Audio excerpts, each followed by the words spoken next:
Very much for returning so promptly after coffees.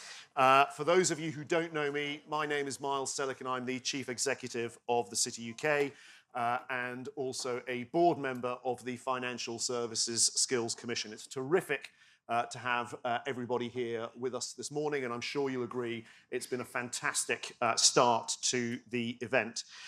We now move to our next keynote speaker, and it is a particular pleasure to introduce the chair of the Financial Services Skills Commission, Mark Hoban. Can you please welcome Mark to the podium? Thank you very much.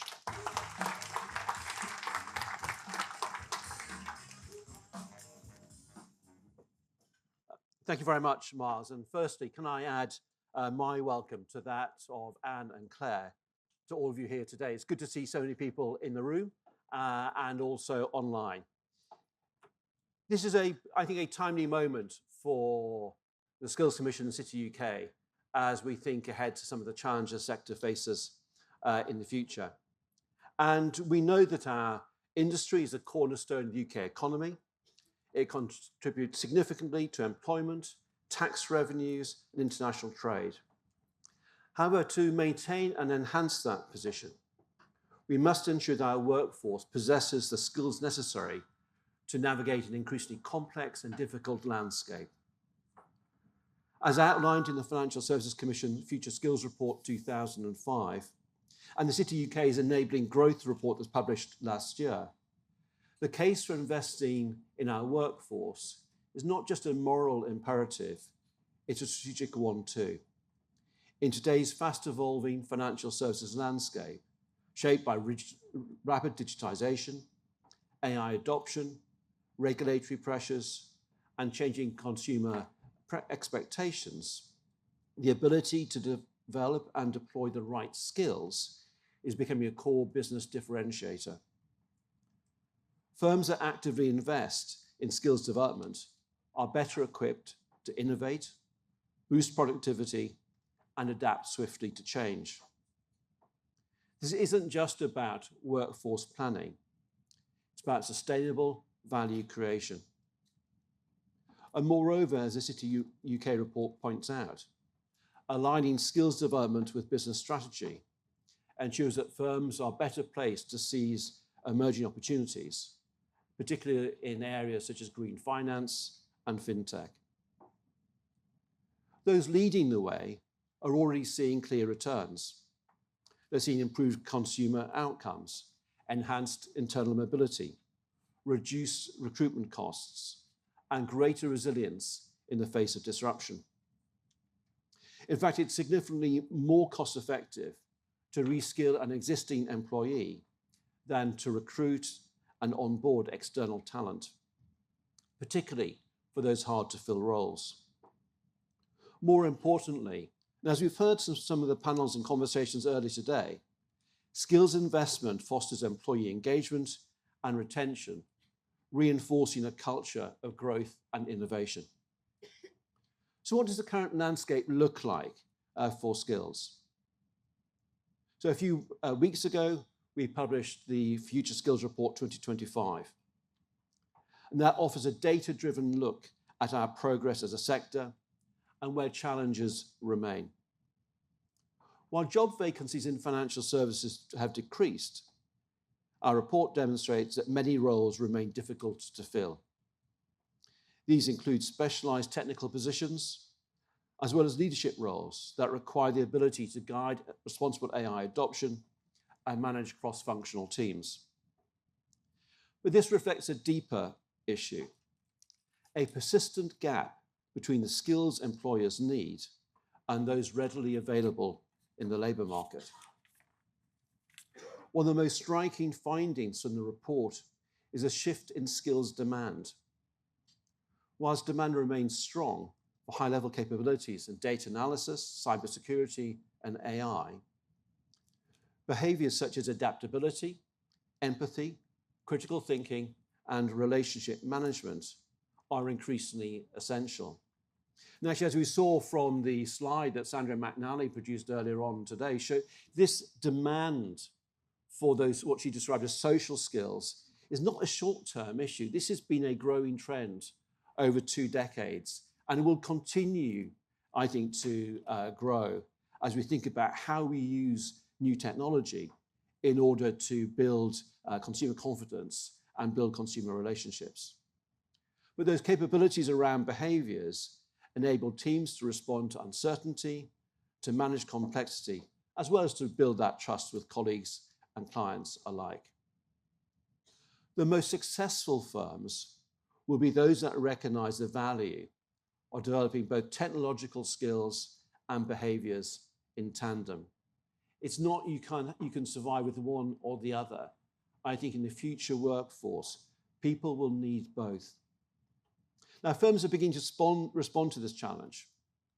Firms like Lloyds Banking Group and NatWest are making targeted reskilling efforts in hard-to-fill roles with positive outcomes. Others are embedding learning into daily workflows. And as we heard from Lloyds earlier, reducing mandatory learning time, but also shifting metrics to track real engagement and learning, not just number of active learners, but also how do you measure the outcomes from that learning. This approach not only supports faster upskilling, but it also encourages internal mobility too, enabling people to move into new critical roles without the need to leave the organization, benefiting both employee and employer.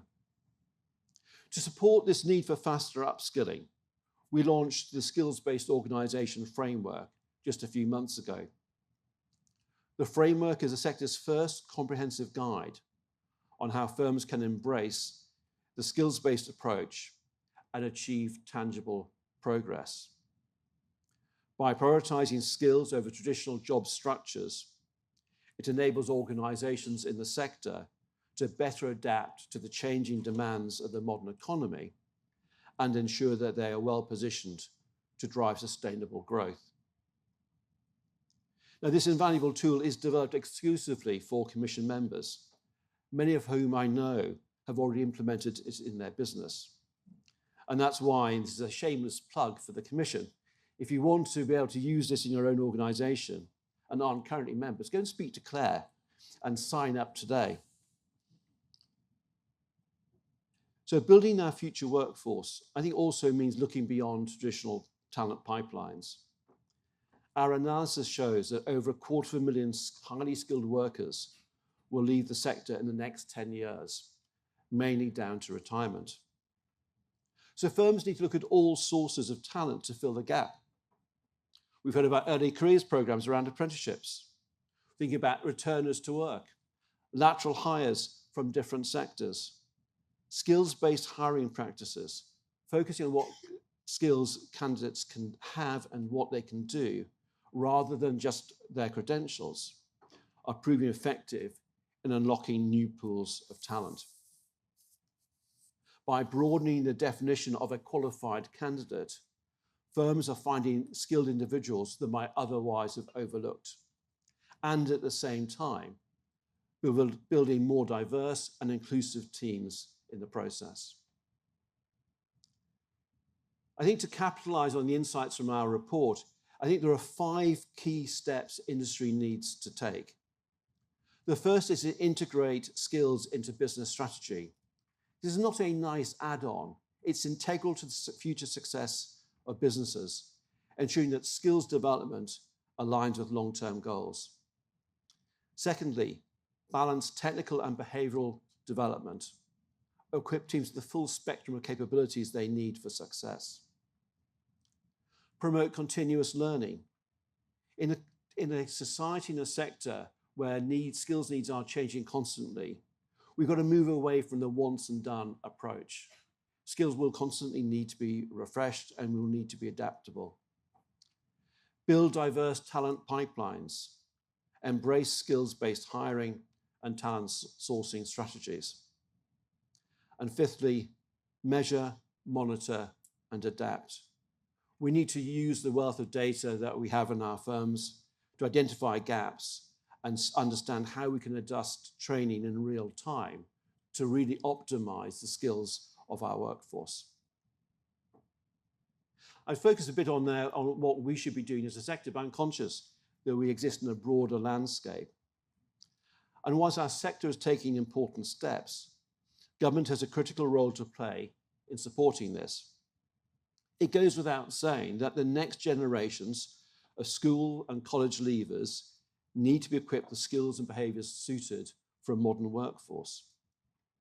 Education and skills play a key role in any industrial strategy seeking to drive economic growth in the decades to come. A point well made in the analysis that Sandro McNally presented in our first keynote speech. But our plans as a sector cannot be put on hold whilst we wait for today's school children to enter the workforce. As our work proves, the demand for high-level skills is immediate. That's why I welcome both the identification of financial services and professional services as growth priorities for this government, and laid on top of this, the recognition of skills as a driver of growth. And we look forward to working with the government, especially with the newly formed Skills England, to develop targeted plans to support growth. But this partnership between government and business needs to address a number of areas. First, education and training systems must evolve. Building a highly skilled workforce is not only about entry level, but also ongoing reskilling, requiring greater flexibility and focus on adult learning. Secondly, the apprenticeship levy needs reform, enabling more flexible use of the levy funds, such as for shorter courses or retraining experienced professionals. That would help unlock significant untapped potential. Thirdly, the voice of the employer must be at the heart of the system, working in partnership with government to respond to short, medium, and long-term needs of the sector. Now, that in itself, all those three things are quite a challenging ask. But let's not forget that skills is a devolved issue. So the landscape is complex. The conversations we as a commission and employers have in Edinburgh or Cardiff or Belfast are those that are different to those we'll have in London. And with greater devolution in England, we'll have different conversations in Manchester, Birmingham, and Leeds to those we'll have in London. So I do ask the Westminster government, and particularly our sector sponsor, the Treasury, to think about the convening role it should play to help us as employers navigate that complex skills structure and that increasing role for national, devolved, and local government. So as our work makes clear, skills are not just a workforce issue. They are a strategic business priority. Those who invest in skills will lead. Those who don't invest will fall behind. And whilst our sector should and does do much of the heavy lifting on reskilling and upskilling, we don't operate in a vacuum.